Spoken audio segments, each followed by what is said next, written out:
Okay, first element, all the point that you mentioned about the recommendation, some were right, some were wrong. But there was also a basic recommendation that I gave at the time, which was, okay, you need to diversify and reduce your exposure to technology because it was overvalued and that was something. And that was the reason why I mentioned that. And this is a move that we promoted in December. We increased the European exposure by reducing the technology in the US. The weight of Europe increased by different elements. The political and global situation has not improved in the course of the last 2 weeks. The movements in the US coming from I impose tariff, I postpone, I go back. You have more and more economic numbers coming from the US, which are telling you that there is a slowdown. It had fed into a kind of recession fear in the market. First element. So I would say the fundamental condition was, okay, nothing is going to happen to the US economy, Goldilocks scenario. 15%, 14, 15% EPS growth in 2025. Those two elements are getting away because at the end of the day, people are readjusting their expectation for the US economy. And now EPS growth is around 10% expectation. So it's a significant move.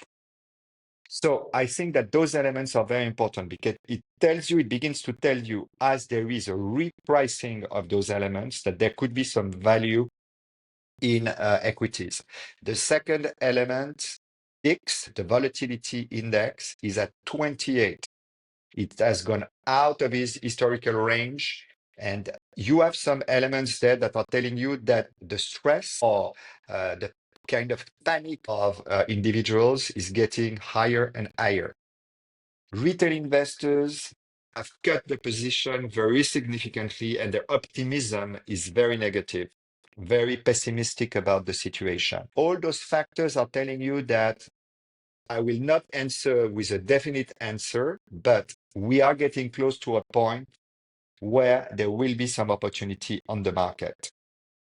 My target was for 5,500 on the S&P 500. We are getting close to that. Yesterday night, we tested the 5,550.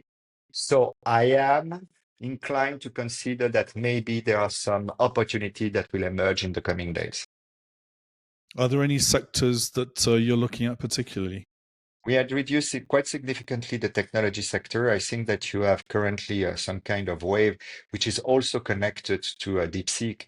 But there is really now disregard for American technology stocks. I think that it could be a good moment maybe to take some position back in this area. Even if it did not work, I still believe that there will be some opportunities in small and mid cap because I don't think that the international trade environment is not going to improve significantly in the coming months. I think that the Trump administration is going to try to move forward with the tax cut. And there is one final element that you need to have in mind. On the 14th of March, in the US, there is a risk of a shutdown in the US administration of the government. Don't forget that this week is going to be key because there is a vote by the Congress that needs to open the door to avoid this kind of shutdown. So you are not under pressure to get into the market right now. One of the other calls you made was the US dollar. You called for the US dollar to weaken, and you thought it's strengthening after the inauguration of Donald Trump was a false breakout. Lo and behold, the dollar has weakened. It's gently creeping back up to 110. You're having a good day this morning, aren't you? I would say, I think that the move that we experience now, getting close to 109, is quite huge. Even against the yen, another call that I had, where the yen is at 146, 147, the yen has improved quite significantly. It's connected to interest rates. You need to have more visibility on the economic situation. What you can say is the first element I would say, I don't think that we are going to see parity against the euro in the coming months. Many houses expected that level to happen in the first half of the year. I think that you can get rid of that. I think that we need some consolidation. I don't think that we are going to see a huge appreciation of the euro against the US dollar from current level.